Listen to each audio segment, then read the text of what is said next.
Hello everyone, my name is Akanksha Srivastav, Assistant Professor, Balaji Law College.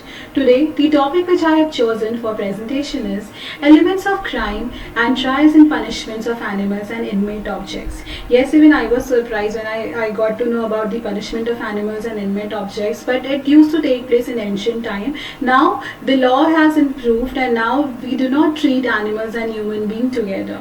So, starting with I just want to tell you all what is the criminal system of our country and what is crime. Criminal law is a body of rules and statutes that defines conduct prohibited by the state because it threatens and harms public safety and welfare and that establishes punishment to be imposed for the commission of such act.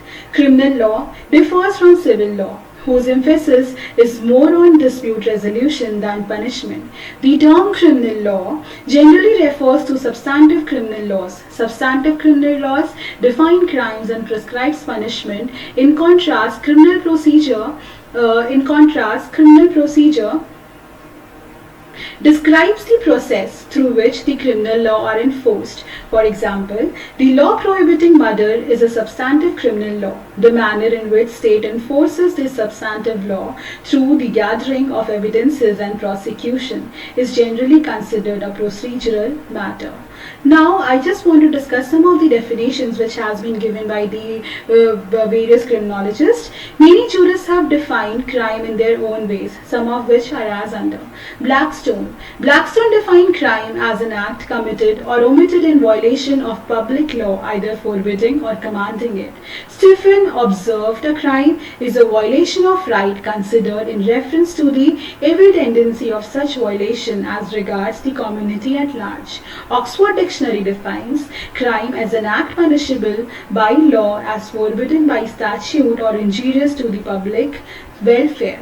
Now, I just want to take you all to my next slide, which talks about elements of crime. So here you can see that there are four major elements given. The first thing is human being and the other thing is mens rea, actus reus, injury. Now starting off with human being. The first element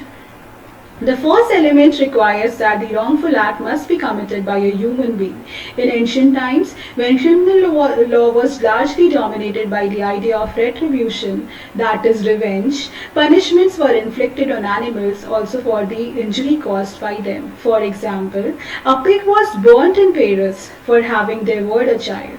A horse was killed for having kicked a man. But now, if an animal causes an injury, we would not hold that animal liable, but its owner liable for such injury. So, the first element of crime is a human being who must be under the legal obligation to act in a particular manner and should be a fit subject for awarding appropriate punishment. Section 11 of our Indian Penal Code provides that word person includes even a company or association or body of persons, whether incorporated or not. The word person includes artificial or juridical persons. Okay, now human being is under an legal obligation to act in a particular way and a fit subject for the infliction of appropriate punishment.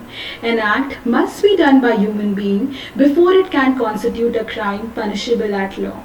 Indian criminal system presupposed that the offender should be a human being who must have developed a sufficient maturity of understanding to know the nature of the act of which he is to be held liable. A fit subject for the infliction of appropriate punishment means he should be capable of being punished. That means he should have a body.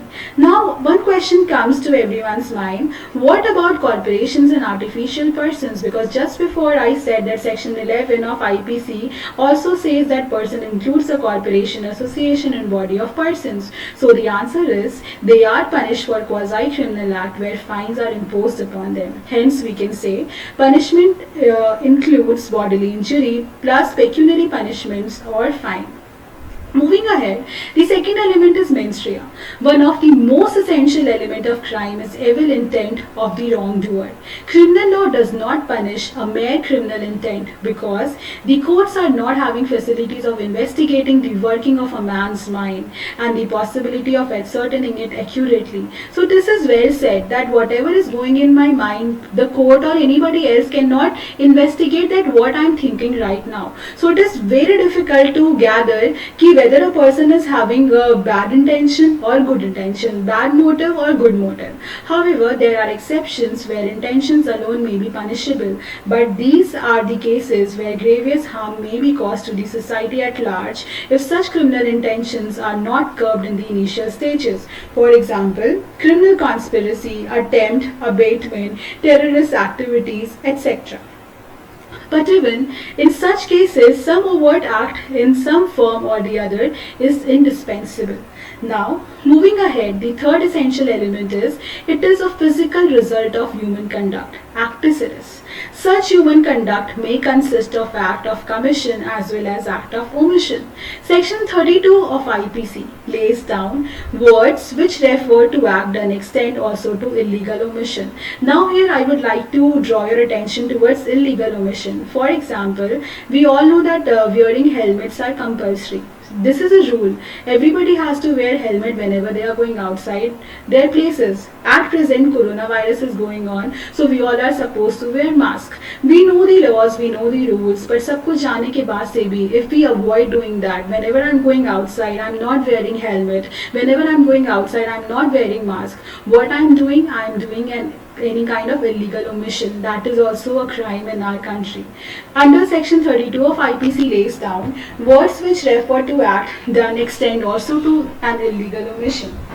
It is necessary that the act done or omitted to be done must be an act forbidden or commanded by some statute. Otherwise, it may not constitute crime. For example, an executioner hangs a condemned prisoner with an intention of hanging him. I really want to justify this point. In our criminal law, it has been said that crime is a component of, or crime is a composition of actus reus plus mens rea. In earlier point, I described what is mens rea. Mens rea is any kind of intention. Always remember, intentions are always negative in nature. However, motive can be good or bad. For example, if I do not like any person and I want to hit that person, I want to kill that person, this is what? This is an intention.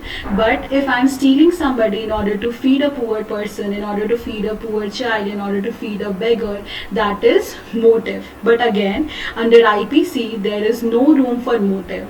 Like for example, अगर मैंने कोई भी चीज़ चोरी करी है, मैंने किसी दुकान से, किसी शॉप से, किसी होटल से खाना चोरी किया ताकि मैं किसी गरीब बच्चे को खिला सकूं, अगर मैंने किसी मेडिकल शॉप से कोई मेडिसिन चोरी किए ताकि मैं अगर कोई इंसान बीमार है मैं उसको बचा सकूं, बट जो मेरा पहला एक्ट था दैट वाज रॉन्ग. चोरी करना हमेशा से ही गलत होता है, irrespective of the fact whether जो मेरा मकसद था, जो मेरा मोटिव था, इट वाज गुड और bad. It rest in the hands of और in the description of the जजेस to decide how much punishment they are going to give us. Because चोरी करना स्टार्टिंग से ही गलत है. अगर मैंने कुछ अच्छा करने के लिए मैंने कुछ गलत काम किया है तो मैंने चोरी तो करी है, मैंने कुछ गलत तो किया है, तो उसका पनिशमेंट मुझे जरूर मिलेगा. लेकिन हमारी आईपीसी में intention is always, if intention plus action is combined, then it constitutes crime and it is always punishable in our law. So here I just want to justify this. An executioner hangs a condemned prisoner with an intention of hanging him. Many a times whenever a capital punishment has been given to somebody, to some convict, जब कभी भी फांसी की सजा मिलती है तो जो लोग फांसी देते हैं क्या वो क्राइम करते हैं? बिकॉज कहीं ना कहीं they are taking away someone's life. The answer is no, because their act is justified and they are acting upon the orders of the judges. So उनका एक्ट कभी भी गलत नहीं होता क्योंकि उनका बैड इंटेंशन नहीं होता. वो इसलिए किसी को नहीं मारते हैं या वो इसलिए किसी को फांसी नहीं देते क्योंकि उनकी खुद की पर्सनल दुश्मनी होती है. वो इसलिए उनको फांसी देते हैं क्योंकि वो गुनहगार होते हैं और उन्होंने हमारे देश के लिए कुछ, हमारे देश में किसी के साथ कुछ गलत किया होता है. ओके, सो यहाँ पे if we look into actus reus plus mens rea always constitute crime. I just want to give an example. For example, अगर मान लो कि if I got enmity with some mister X, मुझे वो बिल्कुल नहीं पसंद है, I just want to kill that person. अभी माई इंटेंशंस आर रॉन्ग, मेरे दिमाग में चल रहा है कि मुझे उनको मारना है, लेकिन जब तक वो चीज़ मेरे दिमाग में है, that does not constitute crime. But if I go to the shop, I buy poison और मैं उसके बाद से उनके खाने में जाकर के मिला देती हूँ, तो what I am doing, I am manifesting my intentions, I am manifesting my menstria. तो जब मैं अपने मेंस्ट्रिया को आगे बढ़ाने के लिए, जब मैं अपने बुरे इंटेंशंस को आगे बढ़ाने के लिए कुछ भी इस तरीके का एक्ट करती हूँ, so what I am doing crime. Irrespective of the fact वो बंदा मरता है, वो बंदा जिंदा रहता है, अगर मान लो वो बेहोश भी हो जाता है, तो मैंने क्राइम किया है. Okay, now other example.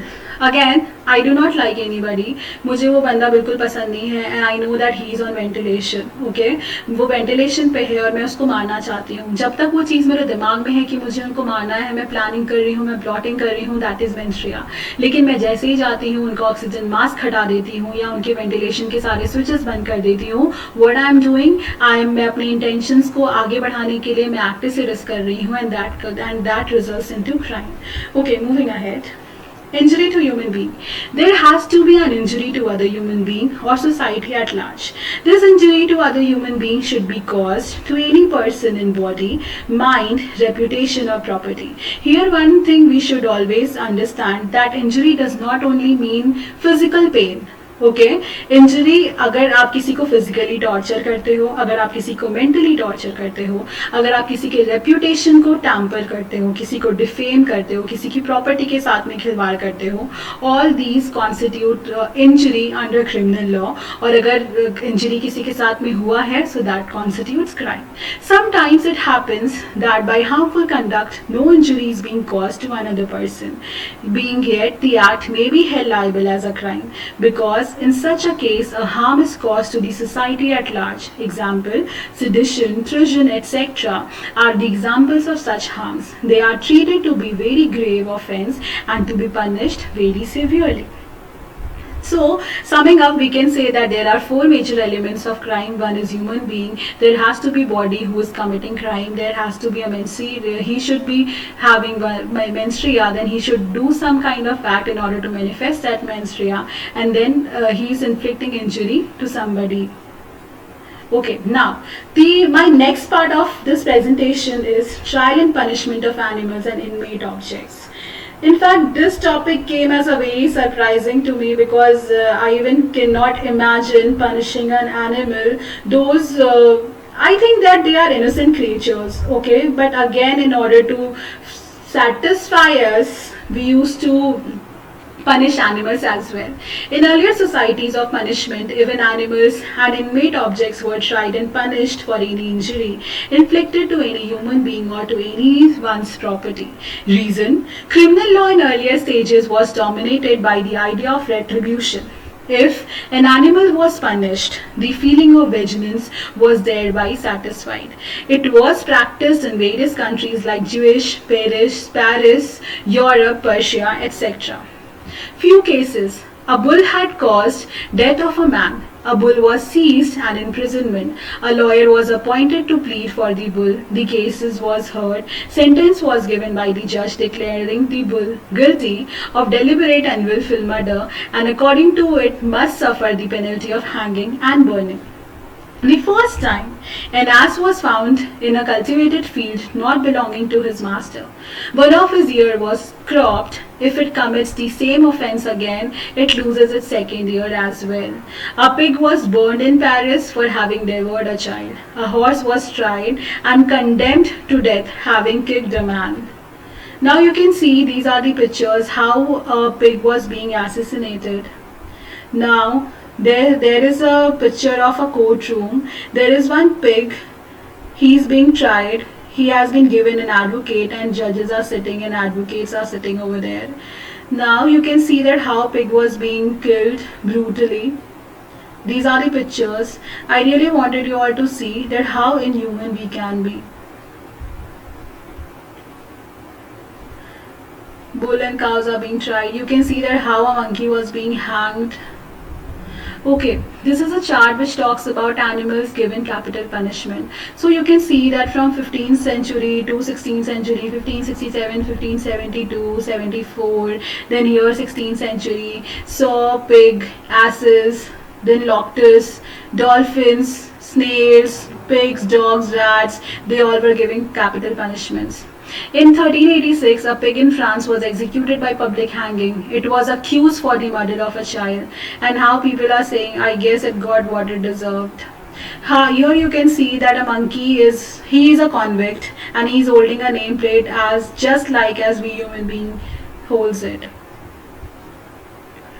Here are a few more pictures. Now, animal trials were the most fantastic ceremony of the Middle Ages. Mad dogs were formally tied and convicted of murders.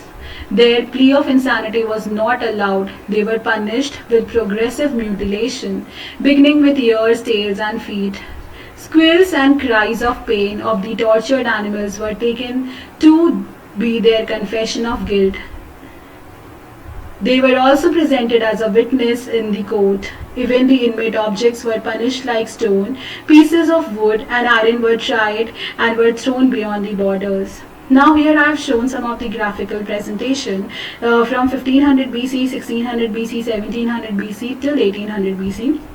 The blue color indicates bulls, brown color indicates pigs, and the green color indicates dogs. So now here you can see 1500 BC में the rate of capital punishment given to the animals were high.